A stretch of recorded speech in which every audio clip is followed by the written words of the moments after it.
on the back of another win, positivity must just be a higher account of the squad at the moment. Yeah, there's a confidence about the place. Yeah, going into games, they don't fear anybody, and they're obviously going in looking forward to games. When you're winning matches, that's easy. You don't feel tired. You just feel you want another game to come as soon as possible. I suppose the positive thing with India is the strength and depth of the squad now. You can make changes, like Tanner scored the goal for your man of the match, and that must be positive for you. The fact that you can chop and change, and the players coming in are just as good as the players going out. Yeah, there's not a lot of difference. There's fine margins between the teams that I'm picking, and at this moment in time we've won a lot of games, so it's difficult to give them boys opportunities. Now some of them had it on Wednesday night, due to the fact I was able to change it, and they took their opportunity. So some will play and some will be involved, and some will just have to keep doing what they've done on Wednesday night and get another opportunity. How important is it to keep the squad grounded at this point? You look at the table, you see yourself third in the European spots, but how important is it to just keep their focus on the next game rather than looking ahead? I think they're a group of boys. I've said this numerous times. That's what they do. They want the next game. They don't get carried away with themselves at all, and we won't allow that to happen as a staff. We don't take our foot off the gas. We've done okay so far. That's it. We're in October. If it was the end of the season and we're sitting in this position, then we'd be absolutely delighted. But we're not. There's a lot of hard work and hard games ahead of us. Hard game ahead against Saturday as well. Hibs coming off a good derby win. You played against one at Easter Road. What's the thoughts going into this one? Well, I went to watch them on Tuesday. I went to watch the game. It was an excellent game. Really good advert for Scottish football. Loads of pace and energy in the game. Good quality. So Lenny's got his team doing well. We're two teams in form. They have only failed to score twice this season. We've only failed to score once. So I said outside it, guaranteed 0-0.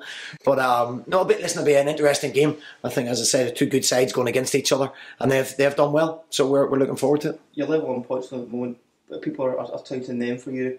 European spots. What can a win do, for your club going forward against a club that's sort of at a similar base to you at the moment? I think there's obviously a lot more expectation on a club like Hibs. They're a big club with lots of tradition. So, they'll obviously, the press will be putting them forward for European places. So I'm quite happy to go under the radar. I'm quite happy for people not to give us any credit for what we've done so far, because as I said, it's early on. It's only October. So if we're sitting there at the end of the season, then we'll take the credits we deserve.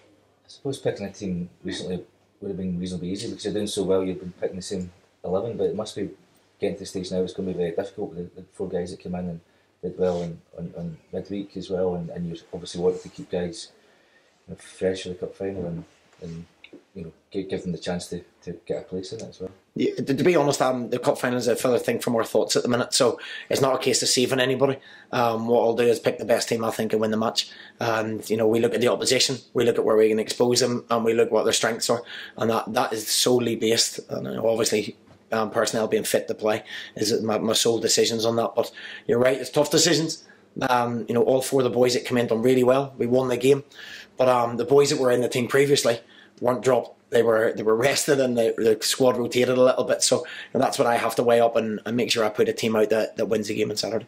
Is everybody fit? I take it after the other night. Yeah, I think everybody's. There's nothing new.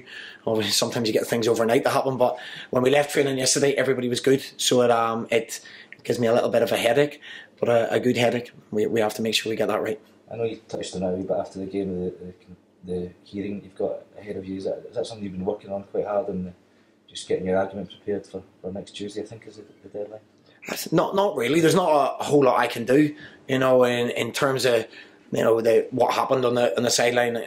I've seen the evidence. There isn't a whole lot I've done wrong, but we'll see. We'll speak to the Scottish FA. Obviously, I've got a previous thing against me in a different role, in a different capacity, with different responsibilities. So we'll sit down with the SFA and speak to them, and we'll see where it goes. I can't really control what happens from here on in. There'd be a frustration that because of that incident 18 months ago when you were a different an assistant, that could come into effect and come into play when they make a decision.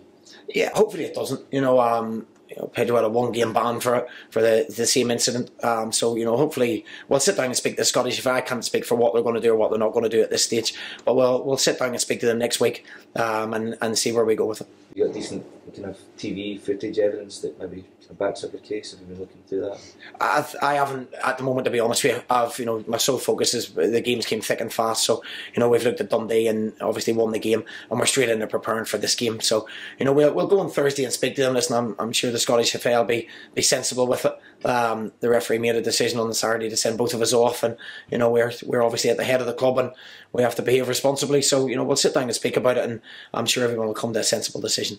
Just on a general kind of topic, obviously Pedro's now gone. I think that's 4 managers in the division that have left already this season. You've got Falkirk, Dundee United have changed their managers as well.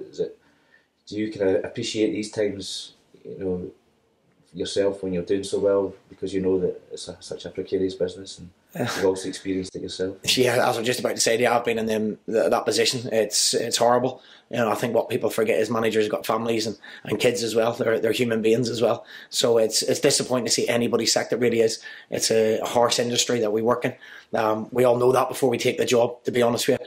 But I think you've got to enjoy it while it's going well, but also be aware that it can change very quickly. So we try and not get too carried away here with things when we're doing well, or when we're disappointed with results. We try and keep a level footing on everything.